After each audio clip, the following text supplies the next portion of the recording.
I'm Sarah Bedford with the Washington Examiner, and I'm here today with Kip Eideberg from the Association of Equipment Manufacturers. Kip, thank you for being here today. And we are here to talk about the Farm Bill and why it's so significant. It's only authorized every 5 years, and the due date has come for a new one. So first, can you just walk us through why this piece of legislation is so important and what are some of the most significant elements of it? Yeah, happy to do that, Sarah. The Farm Bill is probably the most significant piece of legislation that a majority of Americans have never heard of. Roughly 80% of the total cost of the Farm Bill, which is just north of $1 trillion, is earmarked for nutrition programs, and those are critical. That's usually where the flashpoints end up being on Capitol Hill, where Democrats and Republicans butt head. But what's just as significant is the remaining 20%. Now, that covers really important things like risk management tools for farmers, conservation programs, and investments in agricultural research. That 20% is live or die for rural communities, which is why we, as an association of equipment manufacturers, care so much about the Farm Bill, because rural America's success is our success and vice versa. From your perspective, are there things that you think absolutely must be included in this piece of legislation or reformed this year? What are some of the items that are just must-haves for this bill?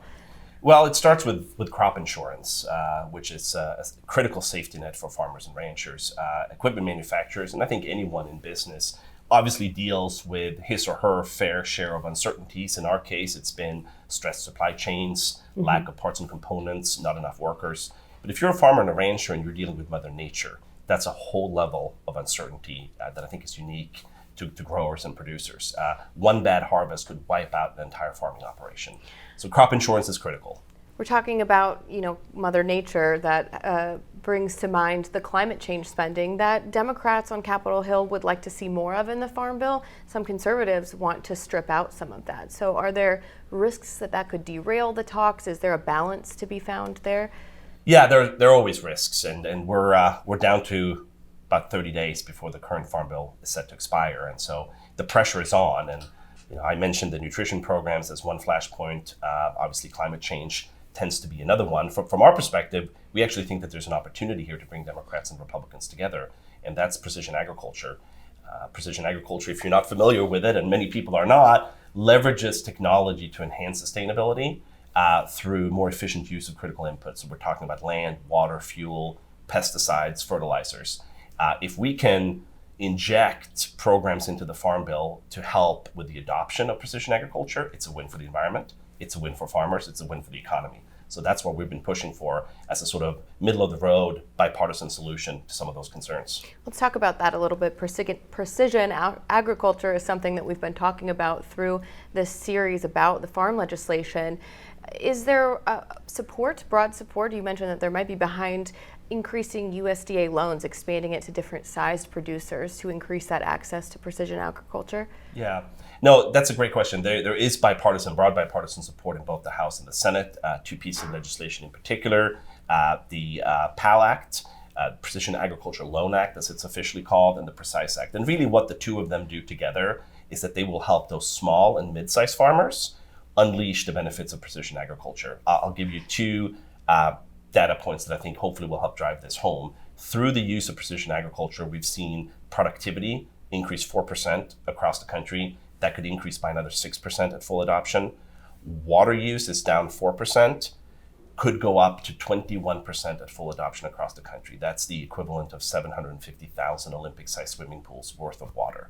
So yeah, broad bipartisan support, but as you well know, once you get down to a couple of weeks, final days, that's where the real horse trading begins. And so we're encouraging and reminding Democrats and Republicans that precision agriculture needs to be included. Crop insurance is another big one that we've heard virtually everyone bring up as being one of the most important elements of the bill. Do you see the discussions on crop insurance going in the right direction? What in your view needs to happen with crop insurance? I think that there's always a risk that crop insurance becomes a political football, particularly with 30 days left to go. So no, I think that we got to keep the pressure up and remind our friends on the right that crop insurance is in fact not a government handout. It is the very opposite.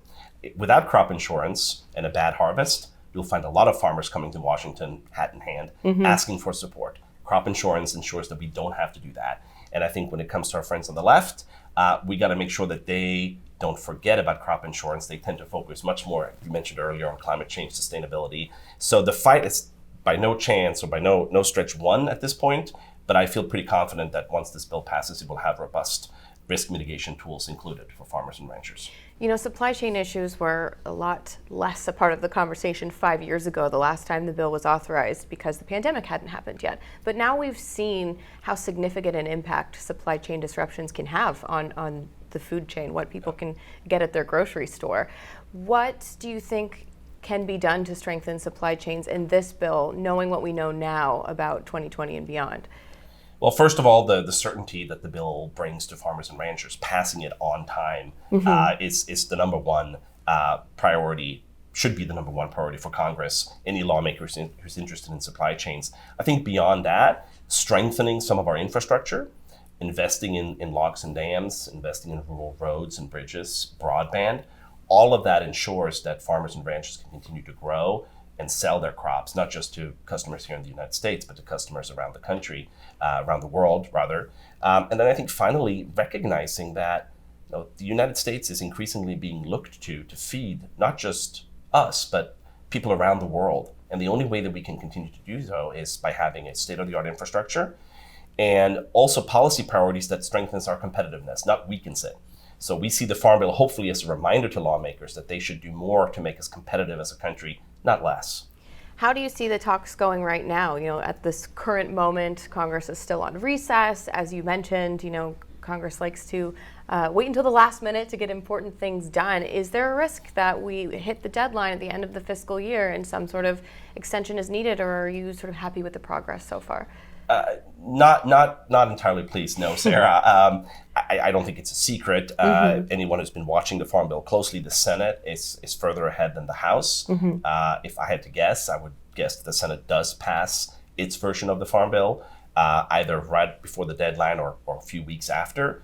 The concern is with the House, where there is more severe disagreement not just between Democrats and Republicans, but between Republicans. And so the worry there is that they do not get their version done, and then we're looking at an extension. Our preference would be a clean 1-year extension to give farmers and ranchers the certainty that they depend on. The worst case scenario is probably a series of 1 week, 2 week extensions, which tactically makes sense if you're trying to put pressure on some lawmakers to cut a deal.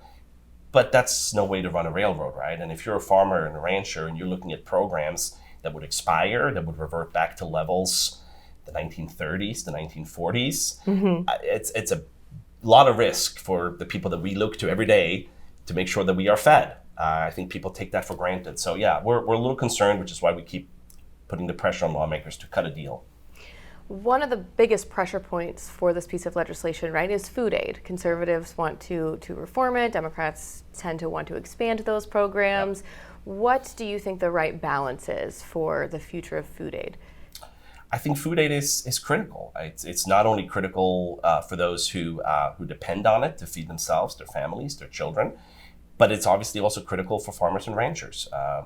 And so I think we have to strike a balance. And yes, I mentioned earlier, if you look at the Farm Bill, $1.2 trillion, give or take, and you recognize that 80% of that goes to nutrition programs, that's a lot of money. And you may very well ask yourselves or ask your elected officials, why 80%? That seems an awful lot. And only that 20% that remains goes to all those other things that we talked about that are just as critical. So I think that there's a balance here. These programs are critical, and they are not just there to support people in need, but they're there to support American farmers and ranchers. So I think I would urge Democrats and Republicans to take a look at it and come up with some sort of compromise.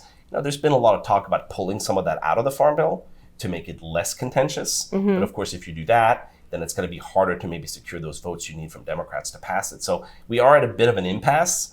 I think what we're going to keep reminding ourselves is that ultimately the Farm Bill is not just a farm bill, it's a food and farm bill. It helps Americans, it helps farmers. We just got to get it done. And finally, can you just tell us a little bit about the work that the Association of Equipment Manufacturers does with agricultural producers? So we not only make the equipment that farmers use to plant and harvest their crops, ranchers use to care for their livestock. We are an integral part of rural America.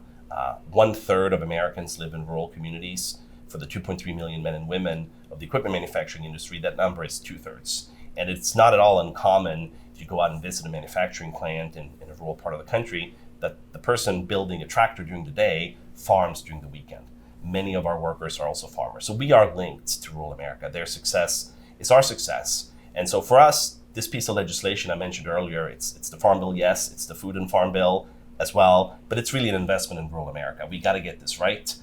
We got to strengthen rural communities. We got to invest in high-speed internet and connectivity so we can bridge that digital divide. We've got to provide certainty for farmers and ranchers. Without any of that, it's not just the future of rural communities that are at stake, it's the future of America. So that's why it's so important for us. Well, Kip, thank you so much for being here today. You can get more reporting on the Farm Bill and other legislative debates at washingtonexaminer.com.